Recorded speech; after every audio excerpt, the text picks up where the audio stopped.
ثم وجه الله إن الله واسع عليم.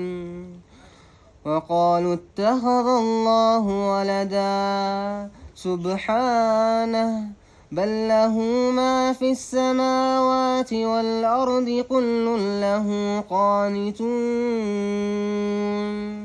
بديع السماوات والأرض وإذا قضى أمرا فإنما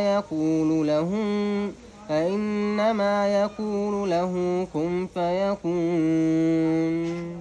وقال الذين لا يعلمون لولا يكلمنا الله أو تأتينا آية كذلك قال الذين لا يعلمون مثل قولهم فالله يحكم بينهم فيما كانوا فيه يختلفون.